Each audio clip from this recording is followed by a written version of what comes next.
الله وبركاته.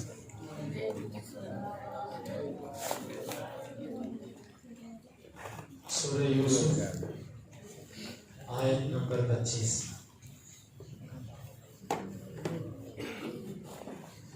اعوذ باللہ السمیع العلیم من الشیطان الرجیم من همزه ونفخه ونفثه. واستبقا، اور وہ دونوں دوڑے، البابا، دروازے کی طرف، وقدت، اور اس نے پھاڑ دیا، قمیصہ، اس یوسف کی قمیص کو، من دبر، پیچھے سے، وَأَلْفَيَا، اور ان دونوں نے پا لیا، سیدہا، اس عورت کے سردار کو، خامند کو، لدا، قریب، الباب، دروازے کے. قالت، وہ عورت کہنے لگی، ما جزاء، کیا ہے بدلہ، من، اس کا، ارادہ، جو چاہے، بِأَهْلِكَ، تیرے گھر والوں کے ساتھ، سوء، برائی، الا، مگر، ان یسجنا، کہ وہ جیل میں ڈالا جائے، او یا عذاب علیم، دردناک عذاب. قال، اس نے کہا، ہیا، اسی نے، راودتنی، مجھے بہکایا ہے، عن نفسی، میرے نفس کے بارے میں. وشاہد، شاہد، اور گواہی دی ہے گواہی دینے والے نے، من اہلیہا، اس کے گھر والوں میں سے، ان کانا، اگر ہے، قمیصہ، اس کی قمیض، قد، پھٹی ہوئی، من قبل، آگے سے، فصدقت، پس اس نے سچ کہا، وہو، اور وہ یوسف، من الکاذبین، جھوٹوں میں سے ہے. وَإِن کَانَ، اور اگر ہو، قمیصہ، اس کی قمیض، قد، پھٹی یا پھاڑی گئی، من دبر، پیچھے سے، فَكَذَبَتْ، پس اس عورت نے جھوٹ کہا، وَهُوَ مِنَ الصَّادِقِينَ، اور وہ سچوں میں سے ہے.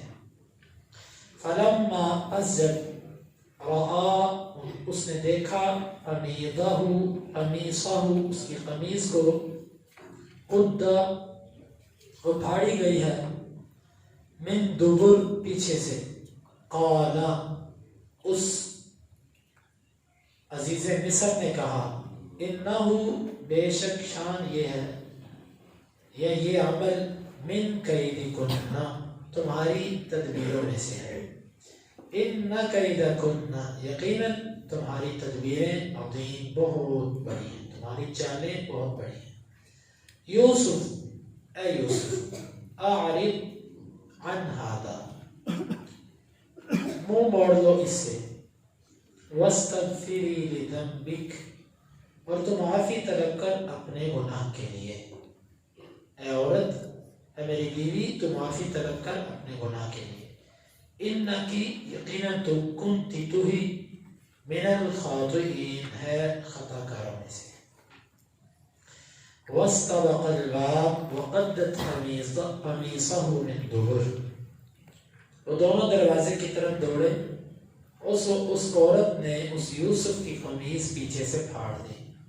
وَأَلْفَيَا سَيِّدَهَا لَدَى الْبَابِ، اور ان دونوں نے اس عورت کے سردار کو دروازے کے پاس پا لیا.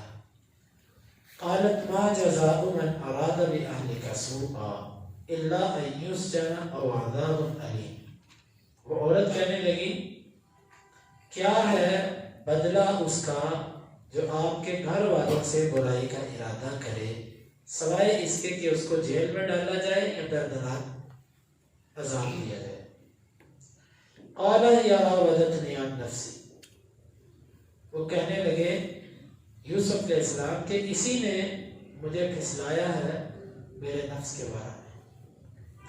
وشاہد شاہد من اہلہا، اور گواہی دی ہے گواہی دینے والوں نے اس کے گھر والوں میں سے، ان کان قمیصہ قد من قبل فصدقت وہو من الکاذبین، اگر اس یوسف کی قمیض آگے سے پھٹی ہے تو وہ عورت سچی ہے اور وہ یوسف جھوٹوں میں سے ہے۔ وَإِن كَانَ قَمِيصُهُ قُدَّ مِن دُبُرٍ فَكَذَبَتْ وَهُوَ مِنَ الصَّادِقِينَ، اور اگر اس یوسف کی قمیض پیچھے سے پھٹی ہے تو پس وہ عورت جھوٹی ہے اور وہ یوسف سچوں میں سے ہے۔ فَلَمَّا رَأَىٰ قَمِيصَهُ قُدَّ مِن دُبُرٍ، اور جب اس نے دیکھا کہ قمیض پیچھے سے پھاڑی گئی ہے، قَالَ إِنَّهُ مِن كَيْدِكُنَّ، اس نے کہا یقیناً یہ تمہاری چالوں میں سے ہے، إِنَّ كَيْدَكُنَّ عَظِيمٌ، یقیناً تمہاری چالیں بہت بڑی ہیں۔ یوسف اعرض عن ھذا، یوسف اس سے اعراض ہی کر جاؤ، واستغفری لذنبک، اور تو اپنے گناہ کی معافی مانگ، انک کنت من الخاطئین، یقیناً تو ہی گناہگاروں میں سے ہے۔ یوسف علیہ السلام دروازوں کے اندر بند ہیں۔ اب اس عورت نے یوسف علیہ السلام سے ان کا نفس چاہا، یوسف علیہ السلام نے دوڑ لگائی، بھاگے، وہ دروازے جو یہ عورت بند کر کے آئی تھی، مضبوط بند کر کے آئی تھی، لیکن یوسف علیہ السلام کے مضبوط ارادوں کے سامنے یہ مضبوط دروازے ٹک نہ سکے۔ اس میں سبق یہ ملتا ہے کہ جب انسان کے عزائم پختہ ہوں، گناہ سے بچنے کے ارادے پختہ ہوں اور اللہ سے مدد بھی طلب کی گئی ہو، تو پھر دنیا کی رکاوٹیں اس کو گناہ کی طرف کھینچ نہیں سکتے۔ یہاں پر اس نے دروازے بند کیے، مضبوط بند کیے، لیکن یوسف علیہ السلام نے دوڑ لگائی اور اللہ سے مدد مانگی، اللہ نے دروازے کھولے۔ معلوم ہوتا ہے کہ جب گناہ کے مواقع چاروں طرف سے انسان کو گھیر لیں، بظاہر کوئی نکلنے کا ذریعہ نظر نہ آتا ہو، انسان اگر اللہ پر توکل کرتے ہوئے، اللہ سے مدد مانگتے ہوئے وہاں سے دوڑے، اللہ تعالیٰ نکلنے کے راستے ضرور بناتا ہے۔ ہاں، انسان خود ہمت عارض ہے، خود دل کے اندر خرابی پیدا ہو جائے اور بہانہ یہ کر دے کہ مجھے چاروں طرف سے اسباب نے گھیر لیا تھا، تو یہ ایک الگ چیز ہے۔ باقی اگر کوئی بچنے والا ہو تو اللہ تعالیٰ اس کو بچا لیتا ہے۔ جب یوسف علیہ السلام دوڑے تو یہ عورت پیچھے بھاگی۔ یوسف علیہ السلام بھاگے اپنی پاک دامنی بچانے کے لیے، گناہ سے بچنے کے لیے، یہ عورت بھاگی یوسف کو اپنے تابع کرنے کے لیے، اپنی خواہش پوری کرنے کے لیے۔ اس نے یوسف علیہ السلام کی قمیض کو پکڑا اور کھینچا، وہ پھٹ گئی، لیکن یوسف علیہ السلام قمیض چھڑوا کر بھاگنے میں کامیاب ہو گئے۔ یہ دونوں بھاگ رہے ہیں، بھاگتے بھاگتے ایک دروازے کے پاس اس عورت کا جو خامد تھا عزیز مصر، وہ آ گیا۔ اس نے جب یہ عجیب ماجرا دیکھا تو اس عورت نے فوری طور پر پینترا بدلا اور چلاکی سے یہ کہا کہ تم مجھے یہ بتاؤ کہ جو تمہاری بیوی کے ساتھ برائی کا ارادہ کرے اس کی سزا کیا ہونی چاہیے۔ اور خالی اتنا ہی نہیں، چلاکی کا مظاہرہ کرتے ہوئے دو سزائیں تجویز بھی کر دی، دو ہی سزائیں، یا اس کو جیل میں ڈالو یا اس کو دردناک سزا دو۔ اس سے تمہاری گھر والی کے ساتھ برائی کا سوچا کیسے؟ یہ ہوتا ہے عشق مجازی، جس کو کہتے ہیں نا جھوٹی محبتیں۔ یہ جھوٹی محبتیں اس وقت تک ہوتی ہیں جب تک کوئی پکڑتا نہیں ہے۔ جب کوئی پکڑ لیتا ہے پھر فوراً بہن بھائی بن جاتے ہیں، اور جب تھوڑی سی جو ہے وہ دو جوتے پڑتے ہیں تو وہ پھر جی میں آپ کے بغیر رہ نہیں سکتا اور میں یہ کر لوں گا، میں وہ کر لوں گا۔ پھر وہ دونوں جو ہے نا، وہ جب دو چار جو ہے وہ طبیعت صاف ہوتی ہے دو چار دفعہ، تو پھر ان کو سب کچھ بھول جاتا ہے۔ اب یہ لمبے لمبے دعوے یوسف سے محبت کے، اور اگر محبت سچی ہوتی تو یوسف پر الزام کیوں لگتا؟ یہ محبت نہیں ہوتی، یہ صرف شہوت ہوتی ہے۔ محبت کرنے والے نہ ہونے کے برابر ہے۔ یہ جتنے مراسم ہوتے ہیں غیر محرموں کے ساتھ مردوں کے اور عورتوں کے مردوں کے ساتھ، یہ صرف شہوت ہوتی ہے، یہ محبت نہیں ہوتی۔ اب یہ دیکھیں کتنے کس کی محبت تھی کہ عین موقع پر آ کر، چاہیے تو یہ تھا کہ اگر سچی محبت تھی تو خود کہتی میں نے ایسے کیا، لیکن اتنی ضرورت نہیں تھی، جس سے محبت کا دعویٰ تھا اسی کو پھنسانا چاہا۔ اور یہی ہوتا ہے آج کی محبتوں میں، اصل مطلوب جسم ہوتا ہے، جب جسم مل جاتا ہے پھر کوئی کسی سے آنکھ نہیں ملاتا۔ تو یہ سب دھوکے ہیں، یہ فراڈ ہیں، یہ کوئی سچی محبت ایک ہی ہے جو شادی ہو، شادی ہی اصل محبت ہوتی ہے، اس کے علاوہ سب محبتیں فراڈ ہیں، گناہ ہیں، برائی کے راستے ہیں۔ تو اس نے یوسف علیہ السلام پر الزام لگا دیا۔ یوسف علیہ السلام پہلے تو نہیں بولے، کیونکہ اللہ کے بندوں کا مزاج یہ ہوتا ہے کہ وہ پردہ پوشی کرتے ہیں، پہلے خاموش رہے، لیکن جب اس عورت نے اتنا بڑا الزام لگایا تو پھر یوسف علیہ السلام نے اپنا دفاع کرنے کے لیے کہا ہی راودت نہیں، جناب اس نے مجھے پھسلایا، عن نفسی، میرے نفس کے بارے میں، اتنی بات کہہ کے چپ ہو گئے بس۔ کیونکہ جو شریف الطبع انسان ہوتا ہے وہ زیادہ باتیں نہیں کرتا اور زیادہ قسمیں اور زیادہ معاملات کی طرف نہیں جاتا، بھئی یہ کام میں نے نہیں کیا بس۔ کیونکہ جس نے آپ پر یقین کرنا ہے نا، اس نے آپ کی ایک سادہ بات پر بھی کرنا ہے، اور جس نے آپ پر یقین نہیں کرنا اس نے آپ کی قسمیں بھی نہیں ماننی۔ بس اتنا کہہ دیا کہ میں نے، اس نے مجھے پھسلایا، بس اتنے میں جب معاملہ یہ الجھ گیا، کیونکہ قرآن کی عادت ہے قرآن واقعے کو سمیٹتا ہے، تو موقع پر موجود لوگوں کے لیے یہ بہت بڑا ایک واقعہ تھا کہ عزیز مصر کی بیوی اپنے گھر پہ رکھے ہوئے نوجوان پر فریفتہ ہو گئی۔ تو انہوں نے اس کا حل تلاش کرنے کے لیے سوچا کہ اب اس کا کیا حل ہونا چاہیے۔ شاہد من اہلہا، اس عورت کے گھر والوں میں سے ہی کسی نے گواہی دے دی۔ یہ کون تھا گواہی دینے والا؟ اس کے بارے میں 2 سے 3 اقوال ابن جریر طبری رحمہ اللہ نے بیان کی۔ پہلا قول یہ ہے کہ یہ بچہ تھا دودھ پیتا بچہ تھا جس نے یہ گواہی دی، لیکن یہ ثابت نہیں ہے، صحیح سند سے یہ ثابت نہیں ہے۔ دوسرا قول ابن عباس رضی اللہ عنہ کا ہے، وہ کہتے ہیں یہ داڑھی والا نوجوان تھا۔ امام ابن جریر طبری نے اسی قول کو راجح قرار دیا، اور صحیح سند سے صحابی رسول عبداللہ بن عباس سے یہ ثابت ہے کہ یہ داڑھی والا ایک فرد تھا، کیونکہ اس نے بڑی اچھی رائے دی، صاف سمجھ آتی ہے کسی سمجھدار آدمی کا کام ہے۔ اگر دودھ پیتا بچہ ہوتا تو اس کو یہ کہنے کی ضرورت ہی نہیں تھی کہ قمیص چیک کرو، وہ اتنا ہی کہہ دیتا کہ یوسف نے نہیں کیا، کیونکہ اتنے بچے کا بولنا ہی معجزہ ہوتا ہے۔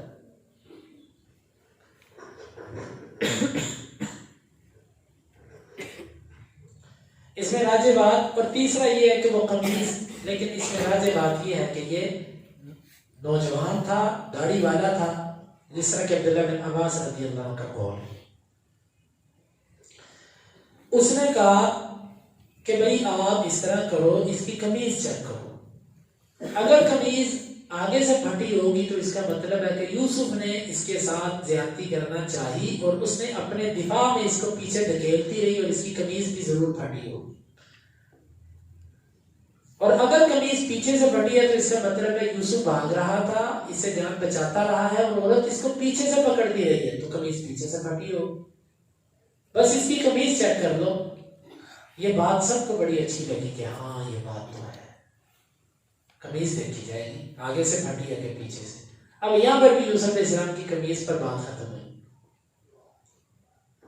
بھائیوں نے یوسف کی قمیض ہی اپنے جھوٹ پر پردہ ڈالنے کے لیے پیش کی، اور یہاں پر بھی فیصلہ اور یوسف کی پاک دامنی اس کی قمیض پر آ گئی۔ قمیض چیک کرو۔ یہاں سے معلوم ہوتا ہے کہ بعض دفعہ شواہد اور قرائن کو بھی دلیل بنا لیا جاتا ہے، جس کو کھرا تلاش کرنا کہتے ہیں نا، بعض دفعہ یہ چیزیں بھی دلیل بنتی ہیں، جس طرح کہ یہاں پر قمیض کو دلیل بنایا گیا کہ قمیض چیک کرو، قمیض سے پتہ چل جائے گا مجرم کون ہے۔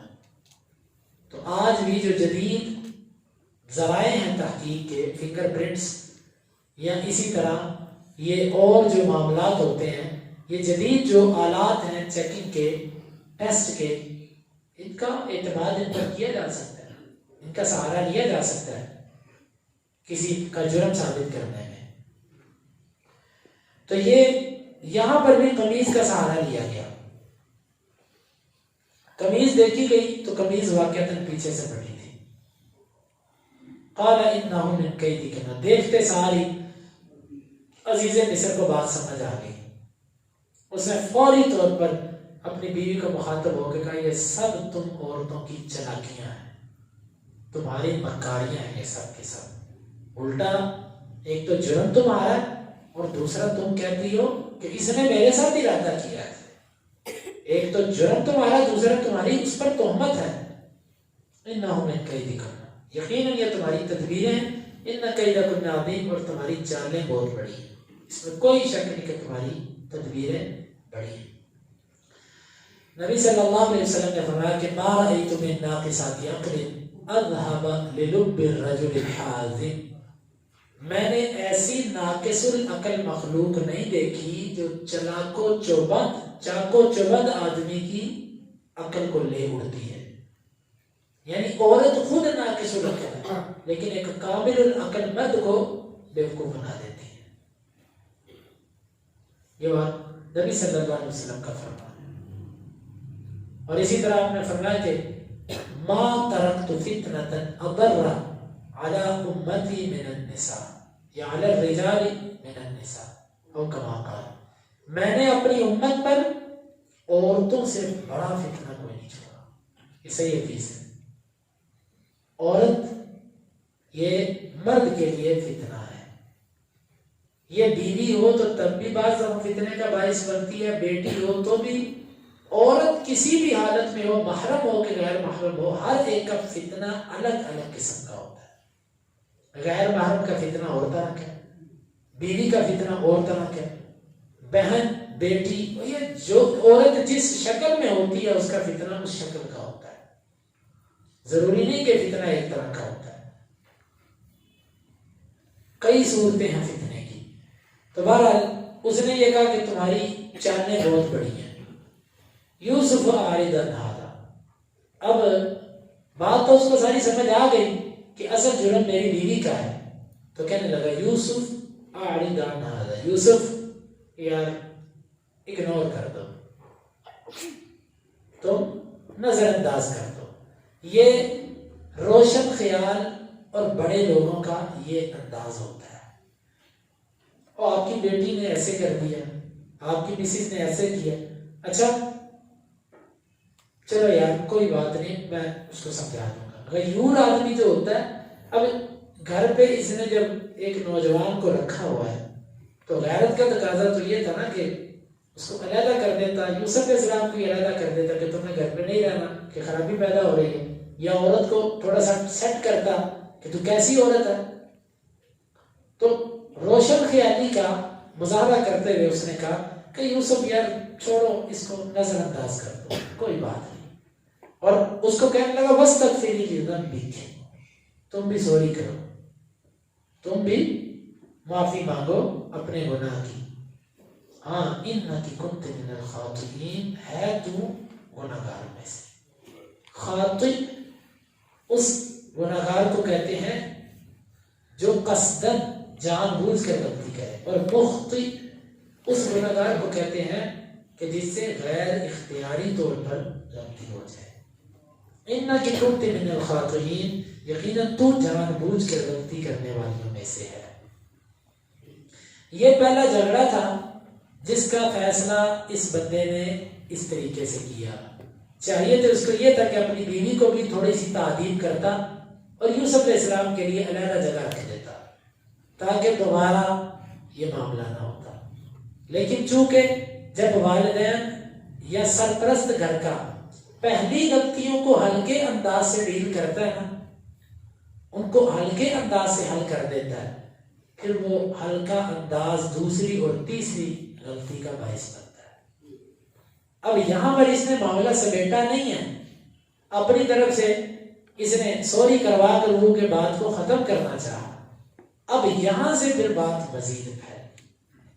اگر یہ یہیں پر سختی کرتا ہے تو مزید خرابی نہ ہوتی، لیکن اس کی یہاں پر نرمی مزید خرابیوں کا باعث بنے. تو لہٰذا والدین کو، ماں باپ کو اپنے بیٹوں اور بیٹیوں کی وہ غلطیاں جن کا تعلق ان کے کردار سے ہو، جن کا تعلق ان کے مستقبل سے ہو، اس پر سخت فیصلے کرنے چاہیے.